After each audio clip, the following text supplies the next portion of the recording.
start you off is, well, I mean, you all know that right now carbon levels in our atmosphere are way high. But exactly how bad is it? Well, to give you an idea of how deep of a trench we're in terms of climate change, original levels of carbon that were healthy in the atmosphere that humans evolved to live through is 280 parts per million. Parts per million is how you measure carbon in the air. 280 is where we evolved at. Where we are now is 410, and it keeps rising. So in the span of 100 years, we just completely spiked atmospheric carbon levels. And so scientists say that in order for my generation to have even a shot at the same chance of a livable future and a non-falling apart planet that you had, we need to get down to 350 parts per million. And I'm giving you this context and going into the lawsuit. So pretty much, the lawsuit, how many of you all have heard of Our Children's Trust and young people? Okay, so you all are pretty familiar with it, but pretty much young people are suing our governments with the help of a nonprofit called Our Children's Trust. And Our Children's Trust, they're full of lawyers who work for free to help young people hold our leaders accountable for the climate crisis. We do a lot of constitutional cases, and the biggest point is that everyone in the United States has the rights to life, liberty, and the pursuit of happiness. Well, everyone everywhere, but it's spelled out in our Constitution, has the right to life, liberty, and the pursuit of happiness. And we can't pursue happiness, and we can't, have life if we don't have clean air, clean water, a livable planet, a planet that isn't completely falling apart and unraveling it's just terrifying. So that is what we're suing. And so a little bit about the lawsuit that I'm on. The Washington State lawsuit started out with a petition to the Department of Ecology. So pretty much, Washington has our governor and our government has this thing going on where they like to pretend that we're a very green state and how we're doing great with climate and how we have such a great climate governor. But in reality, we are about 24th in the country when it comes to being green and being environmentally friendly, and for a state that claims to be the best, we're not. And our governor is also, we had to fight him really, really hard to deny an oil terminal, and he still is probably going to approve a new liquid gas terminal. So right now we have a governor in Washington State who talks the talk on climate change and talks smooth, says he's for it, but in reality he depends on donors and stuff like that who are pressuring him into not a single piece of meaningful climate legislation has been passed. So right now, young people decided that we need to step up, pretty much because this is a huge violation to our human rights.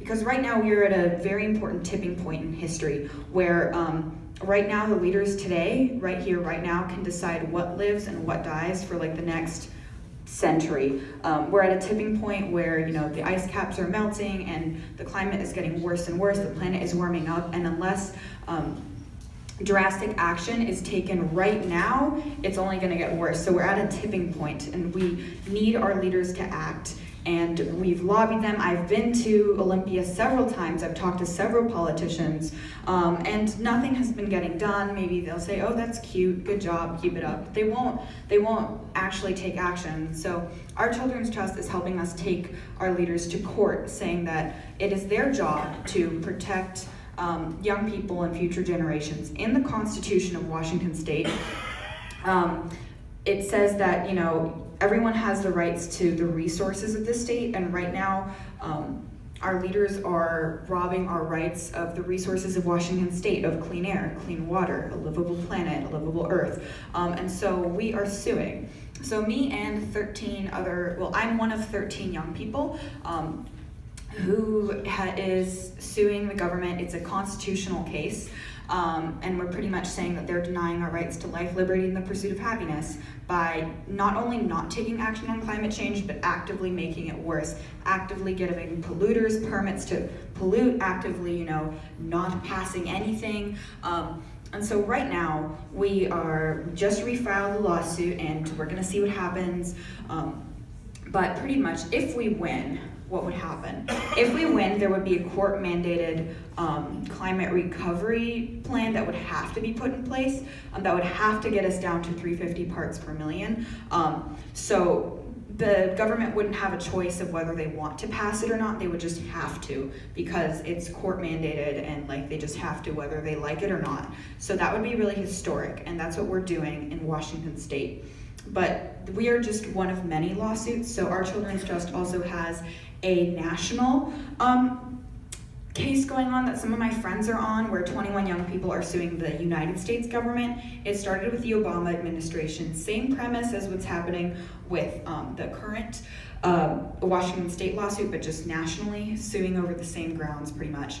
And it transferred after Obama finished his term. It transferred to Trump, and he's been trying to get out of it, and his administration has been trying to weasel out of it. At one point, we had a court date for February 5th, and he weaseled out of it. But just yesterday, the court ruled that, then he filed again to try to, argue that the lawsuit couldn't go on. And so there was a moment where we were scared that, what is going to happen to our lawsuit? But then the courts ruled in the youth's favor that it's going to have to go through. So all of Trump's and lawyers' attempts to stop it have failed. So that's pretty cool. There is an action coming up this July where young people are going to be trying to, get the world's attention and change the conversation onto young people and climate change. Because a lot of times, and I'll go into that a little later, but a lot of times when people talk about climate change, they talk about like polar bears and a sad polar bear on an ice cap and like Al Gore, and that's it. When in reality, it's more about, our lives, climate. There are already millions of people who are displaced because of climate change. They're called climate refugees. It's a here and now issue that affects people's lives. Kids' asthma rates and lung cancer rates are going up in young people because of the increased pollution levels. So it's something that affects everyday lives. And though, yes, I do care about polar bears and I do care about endangered species, it's important to talk about climate change in the context of young people and children, and you don't have to be an outdoorsy, super environmentalist person. It's just, if you care about your children or your grandchildren or all of the young people in your life, this is an issue that we all need to be tackling. So a new organization has sprung up starting last summer called 0 Hour, which I am the founder of, but now we are youth all over the country. So this is not a Washington State thing. This is a national thing. It's called 0 Hour. Oh, thank you. And I would really like to pull up, in order to explain this to you, I'd really like to pull up the website and kind of walk you through what we're working on. Thank you. Give me a sec. That is, okay, this thing is not scrolling. Oh, this has a mouse. I'm not used to computers with mice. Okay. Most computers just have okay, never mind. It's an old version. Okay. Most computers just have a touchscreen now, but.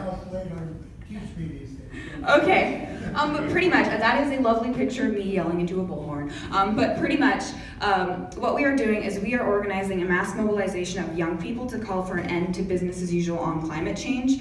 So what business as usual means is just what we're doing right now is just, continuing to pollute, continuing to not switch to renewable energy, and all of that is business as usual. So what young people are saying is that, enough is enough. This is totally unfair. We deserve a livable future. We deserve the same shot at, clean air and clean water and all these basic things as former generations did. And so we are putting on a lobby day in Capitol Hill in DC. I was just there in DC to set some groundwork in January, but we are setting up a lobby day in Capitol Hill in DC where young people are going to be flooding the Capitol and we're coming up with a set of demands for our leaders of what exactly it takes, what exactly we need from them in order to have a livable future. So we'll be presenting these demands to the Senate. And then a few days later, July 21st, mark your calendars, we are having a student march, a mobilization in Washington, D.C., and hopefully around the country as well. Trying to get the world's attention and the media attention towards young people and climate change, and really say that we are fed up and enough is enough. So I have been working. I work pretty much I'd say I'm on about like 3 conference calls each day for this, and I've spent like a solid 5 hours a day working on this. So it's a very big commitment, and